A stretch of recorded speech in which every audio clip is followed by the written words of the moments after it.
Exemple 2, calculer l'intégrale curviligne suivante. L'intégrale sur une courbe C. Alors, la courbe C est donnée par le triangle de sommet 0A et B. Voilà, donc le triangle. Donc, nous, on va travailler sur la courbe donnée par ces trois sommets. C'est-à-dire, il y a trois parties de la courbe. C'est OA, AB et BO. Donc, on va chercher l'intégrale curviligne de la fonction f de x, y, x plus y sur cette courbe. OK? Voilà. Donc, nous, on travaille avec trois parties. L'ensemble de ces trois droites forme la courbe sur laquelle je vais travailler. Eh bien, l'intégrale curviligne, c'est comme une intégrale simple, a la même propriété, c'est-à-dire c'est linéaire. On peut diviser l'intégrale curviligne sur chacune de ces droites. Eh bien, I devient l'intégrale curviligne sur OA, l'intégrale curviligne de la fonction sur AB et l'intégrale curviligne sur BO. Il y a la somme. Alors, on prend intégrale par intégrale. Si je prends la première intégrale, je vais chercher la valeur de cette intégrale. Ça revient, comme on a dit dans l'intégrale curviligne, à paramétriser la courbe, c'est-à-dire la droite ici, OA. Eh bien, comment on peut paramétriser la droite OA? Le OA, voilà, je sais que l'ensemble de points sur cette droite est donné, par exemple, toujours y égale à 0, et on peut prendre le x, le paramètre, ou bien tout simplement, on remplace x par t. OK? Alors, si le t représente x, dans ce cas, il suffit de prendre t entre 0 et 1, puisque ça représente l'abscisse. Dans ce cas, on prend une simple paramétrisation de la droite OA qui est T0 dans R2. Et je sais que ça va être sur la courbe ou bien la droite, ou bien sur le segment entre 0 et 1, T. Alors, dans ce cas, l'intégrale de la fonction sur le segment OA, c'est l'intégrale entre 0 et 1, fonction en remplaçant x par t et y par 0, avec le radical de la dérivée au carré de x et de y, eh bien, on obtient un n demi. Donc, l'intégrale curviligne, c'est bien n demi sur la droite AB de la fonction f de x, y. Ensuite, la deuxième intégrale, c'est sur l'intervalle AB de la fonction x plus y. Ça revient à chercher la paramétrisation de la droite AB. Donc ici, on trouve BA et AB, ça va être le moins, le signe moins. Par exemple, si je prends la paramétrisation de BA, G va donner, qu'est-ce qu'on peut prendre comme paramétrisation? Donc, ça, c'est BA. On cherche l'équation cartésienne de cette droite. Donc, c'est très simple. Y égale moins x plus 1. Alors, je peux prendre une paramétrisation directe. Si je sais l'équation de quelle forme, il suffit de fixer x égale t. On obtient y en fonction de t. Donc, ça, c'est une paramétrisation. Alors, voilà. Donc, c'est ce que a pris ici. G, c'est défini par x de t égale à t, et y de t, dans ce cas, c'est moins t plus 1. OK? Et dans ce cas, le t, ça va être entre quelle valeur pour avoir la droite entre A et B? Donc, lorsque t égale à 0, on obtient 0, 1, c'est-à-dire en B. Voilà, donc le premier point, c'est B. Et pour t égale à 1, on va avoir le A, on va avoir 1, 0. Le dernier point, c'est le A. Voilà la paramétrisation de la droite BA dans le plan. une paramétrisation. Voilà, donc on peut maintenant travailler avec l'intégrale curviligne. Avec cette paramétrisation, on obtient, on remplace x ou y en fonction de t et je cherche le dérivé de x et de t avec un radical de la somme de dérivés au carré. On obtient moins radical 2. OK, pourquoi on a mis un moins ici? Puisque moi, je cherche l'intégrale sur AB. La paramétrisation, c'est de la droite ou bien du segment BA. OK, d'où il faut mettre un signe moins. Maintenant, sur la troisième droite, qui est BO ou bien OB, eh bien, on prend une paramétrisation, c'est simple ici la droite, puisque c'est toujours x égale à 0, l'ensemble de points qui se trouvent sur ces segments.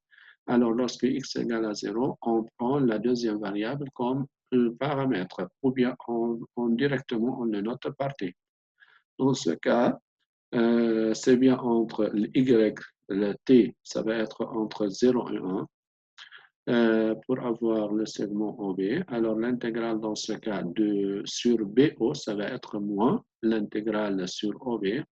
Et on remplace x ou y par leur valeur en fonction de t avec un radical de dérivée, somme de dérivée x' plus y' au carré. On obtient un moins 1,5. Alors, dans ce cas, l'intégrale curviligne devient 1,5 moins radical de moins radical moins 1,5 qui va donner moins radical 2. Voilà l'intégrale curviligne de la fonction donnée sur la courbe représentée par ce triangle est égale à moins radical 2. Je vais donner une remarque.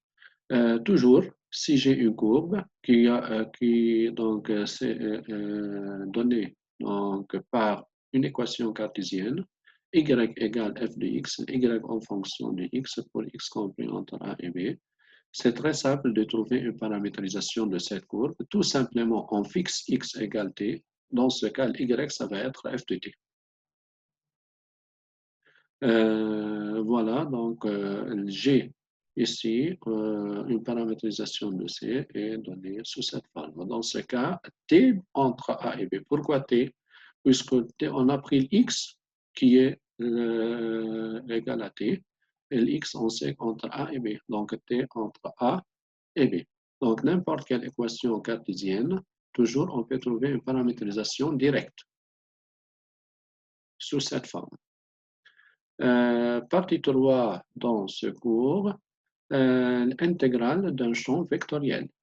Maintenant, je vais travailler avec un champ vectoriel. Définition, si j'ai U un ouvert inclus dans RD, un champ de vecteur V sur U est une application V de U dans R2. Donc, si on regarde bien, qu'est-ce que ça veut dire? C'est-à-dire, à chaque fois on prend un X et Y dans U, eh bien, le V de x et y, c'est l'image, c'est un vecteur. Mais le vecteur dépend aussi de x et y. OK?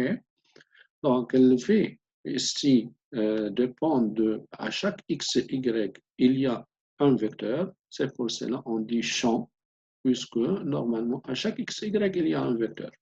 Mais l'image de ce vecteur, voilà, ça va dépendre, comme on voit dans la définition, de x et y. Je vais prendre deux exemples. On peut prendre par exemple le champ de vecteur V qui est égal à moins yx. Il dépend de x et y. Et voilà, on peut l'écrire sous cette forme. Moins yi plus xj. C'est bien défini sur R2. Donc, le V, c'est un champ vectoriel sur R2. Deuxième exemple, si je vais travailler pour D égale 3, c'est-à-dire sur R3, on peut prendre par exemple ce champ vectoriel V pour n'importe quel x, y, z, c'est sous cette forme. C'est-à-dire, c'est une fonction qui dépend de x, y suivant j, plus une autre fonction x, y qui dépend de j, et voilà, l'x de z suivant k sur R3. C'est-à-dire, à chaque fois on prend x, y, z, eh bien, on obtient un vecteur. Et voilà la définition d'un champ vectoriel. Maintenant, on va chercher l'intégrale curviligne de ces champs vectoriels. Qu'est-ce qu'il devient la forme de l'intégrale curviligne? Si j'ai un champ de vecteurs sur un domaine U de R&D, et je sais que gamma est une paramétrisation d'une courbe C. On va le noter par C. On appelle intégrale curviligne de ce champ vectoriel sur la courbe C, c'est l'intégrale suivante. L'intégrale sur C, V dm. Ici, puisque c'est un champ vectoriel, on a besoin de différentiel sous forme vecteur. OK? Donc, ce n'est autre que l'intégrale curviligne par la formule. C'est on transforme le problème à travers un paramètre t, c'est-à-dire puisqu'on a une paramétrisation. Voilà, donc t c'est entre a et b. Le v dépend de x, y, maintenant dépend de x, t, y, t. Et il y a le dm, c'est le vecteur dérivé, c'est pas la norme, le vecteur dérivé t.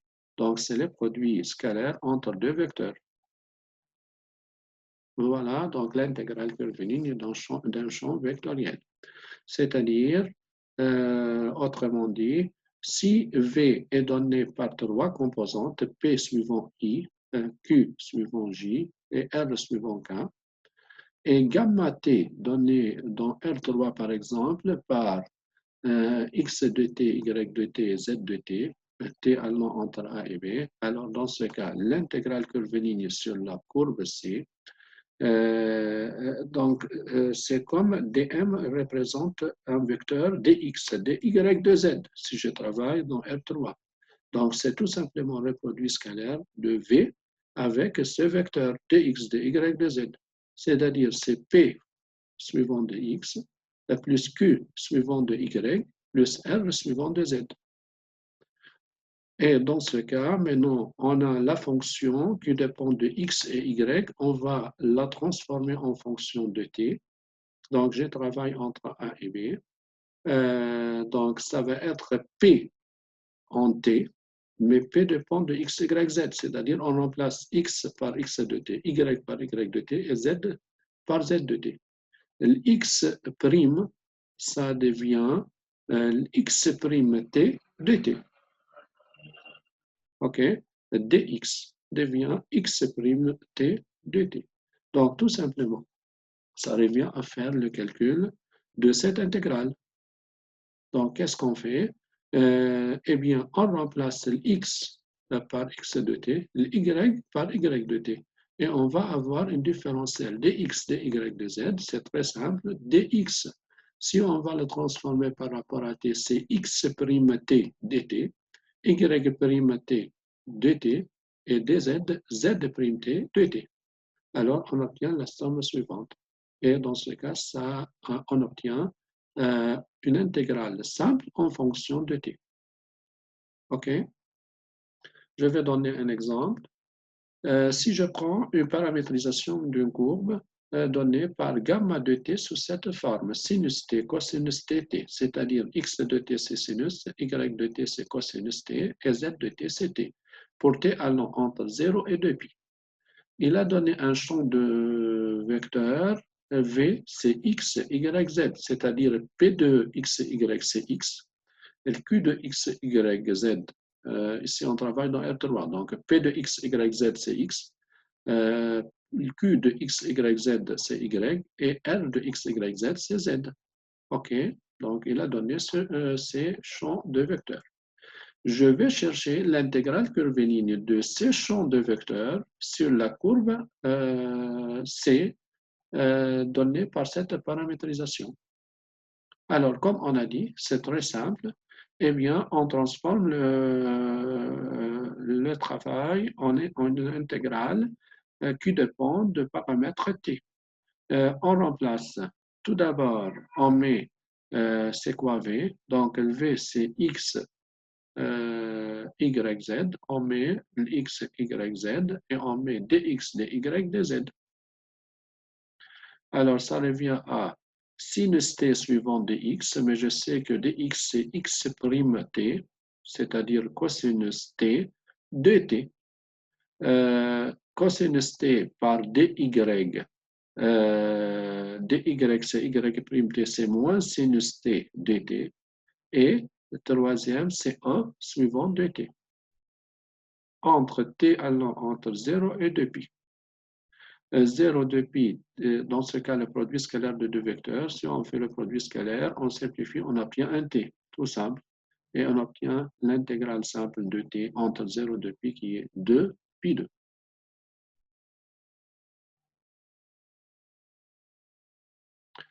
Deuxième exemple, c'est si je prends la paramétrisation suivante, 1, t et t, et je prends le champ de vecteurs sur R3, cosinus z, et x et y, donc P, Q, R. Alors, dans ce cas, l'intégrale curviligne sur la courbe paramétrique donnée par une paramétrisation gamma, V dm, c'est l'intégrale entre 0 et 2, P de x plus Q de y plus R de z. Alors maintenant, on remplace x ou y ou z par x de t. Ça revient à travailler avec entre 0 et 2. Voilà, on remplace chaque terme par sa valeur en fonction de t et on obtient une intégrale simple. Et voilà la valeur de cette intégrale. La propriété, pour l'intégrale curviligne sur un champ scalaire, il y a la propriété de la linéarité. Si j'ai une courbe C donnée par l'arc AB, eh bien, et je un point sur ce arc ou bien sur cette courbe, eh bien, on peut diviser l'intégrale curviligne en deux intégrales, la somme de deux intégrales curvilignes sous cette forme. Donc, l'intégrale entre A et B, c'est l'intégrale entre A et E, V de M plus l'intégrale entre E et B, V de M. Troisième propriété, si je travaille sur la courbe donnée par l'arc AB, eh bien, c'est moins l'intégrale si je vais travailler sur la courbe donnée par l'arc BA. OK, comme on a vu dans l'exemple avant. Alors, dans ce cas, j'ai une remarque. Je termine avec cette remarque. L'intégrale curviligne est indépendante du choix de la paramétrisation. Donc, on peut démontrer ça. L'intégrale curviligne, si je prends une paramétrisation, il va donner une valeur. Mais si je vais prendre aussi une autre paramétrisation de la même courbe, comme on a dit dans la première partie du cours, une courbe peut avoir plusieurs ou bien infinité de paramétrisation. Donc, pour n'importe quelle paramétrisation prise, eh bien, on a la même valeur de l'intégrale curviligne.